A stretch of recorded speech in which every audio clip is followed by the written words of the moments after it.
1. The nurse is caring for a primigravida who gave birth yesterday and has chosen to breastfeed her neonate. Which assessment finding is considered unusual? A. Milk production. B. Constipation. C. Diaphoresis. D. Diuresis.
Two. The nurse is caring for several mother-baby couplets.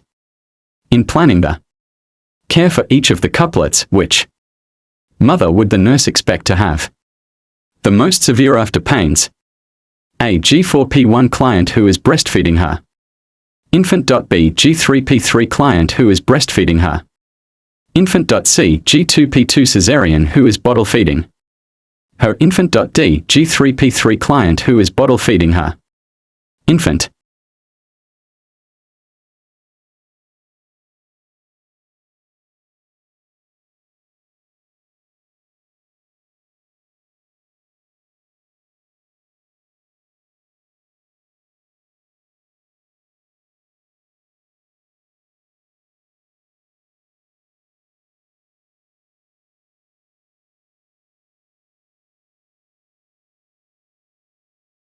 Three. A breastfeeding client is seen at home by the visiting nurse 10 days after a vaginal birth.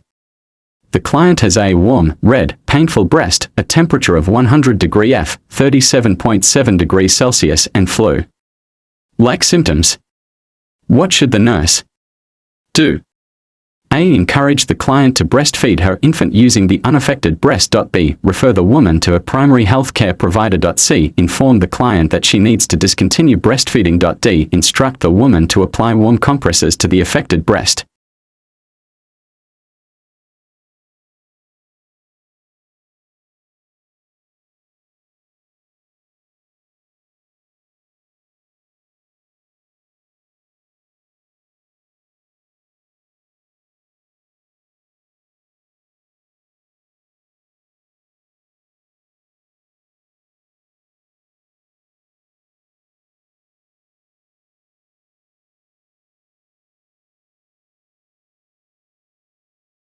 The correct answer is B.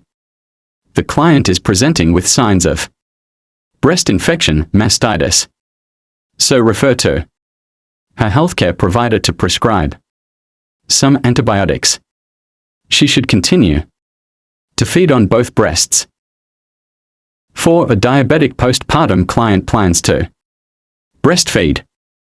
The nurse determines that the client's understanding of breastfeeding instructions is sufficient when she states A. Insulin will be transferred to the baby through breast milk. B. Breast milk from diabetic mothers contains few antibodies. C. Breastfeeding is not recommended for diabetic mothers. D. Breastfeeding will assist in lowering maternal blood glucose.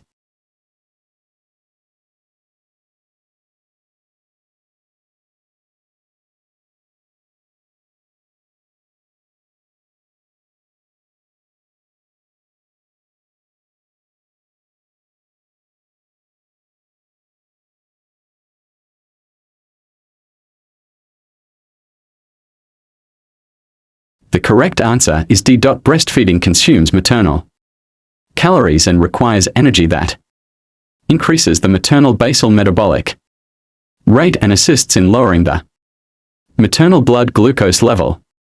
Insulin is not transferred through breastfeeding. 5. A 1-day-old breastfeeding infant has a bilirubin level that is at an intermediate risk for jaundice, which statement by the infant's mother indicates an understanding of the teaching regarding jaundice.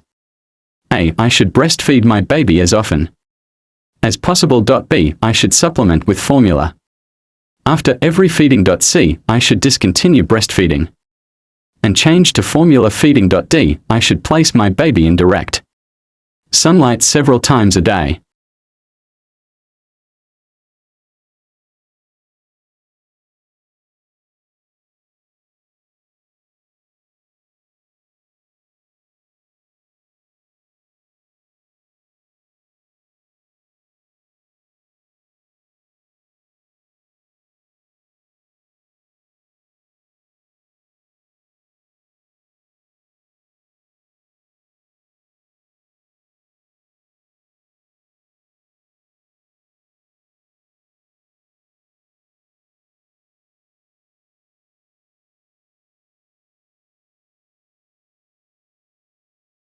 Six. During a home visit, breastfeeding.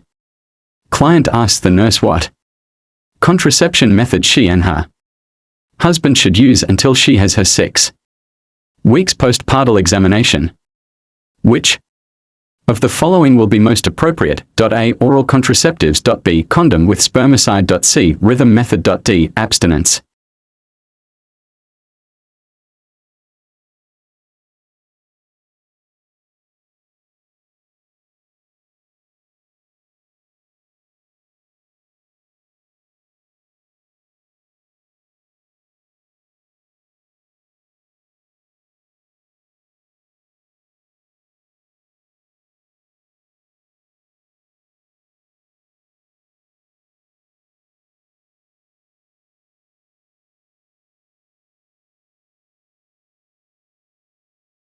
Seven. A primiparous woman who is beginning to breastfeed her neonate asks the nurse, is it important for my baby to have colostrum? The nurse should explain that colostrum provides the baby with A. More fat than breast milk. B. Delayed meconium passage. C. Vitamin K which the baby lacks. D. Passive immunity.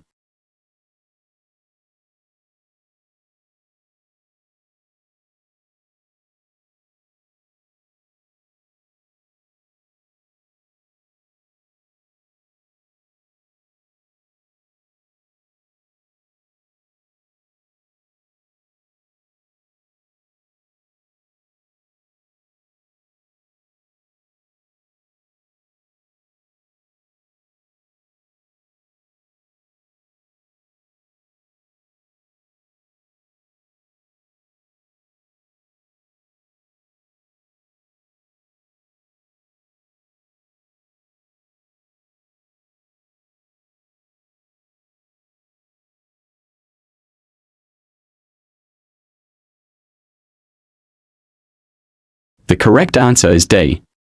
Colostrum is a thin, watery, yellow fluid composed of protein, sugar, fat, water, minerals, vitamins and maternal antibodies, for example, immunofluorescence A, which are all necessary for passive immunity.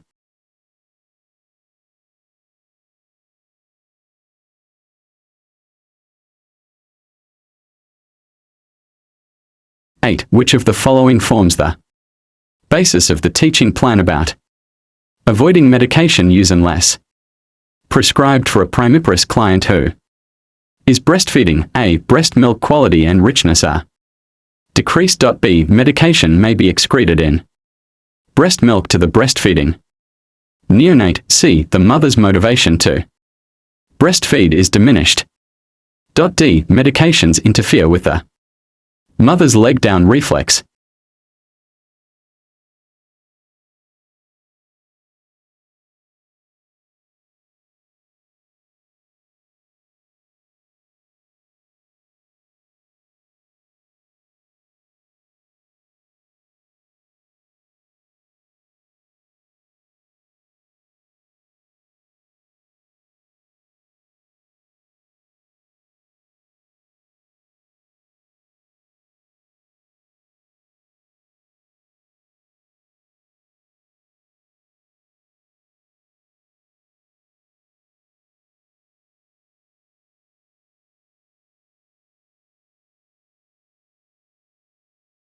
The correct answer is B. Some medications can pass through breast milk and affect the neonate.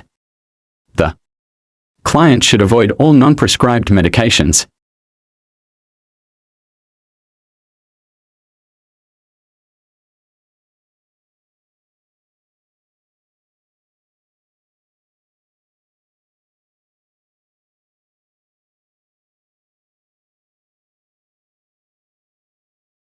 (9) A breastfeeding primiparous with a midline episiotomy is prescribed. Ibuprofen 200 mg orally.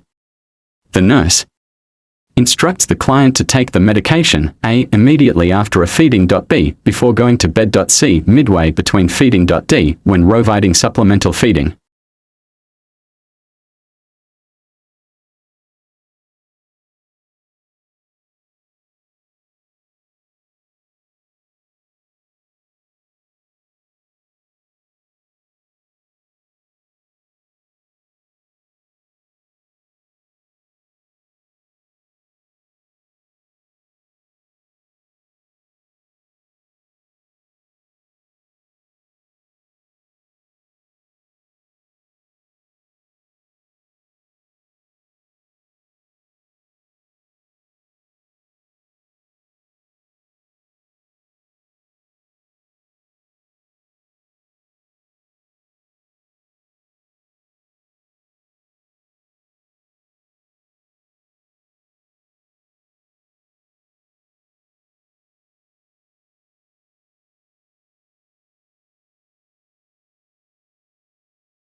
(10) A multiparous client, 28 hours after cesarean birth, who is breastfeeding, has severe cramps or after pains.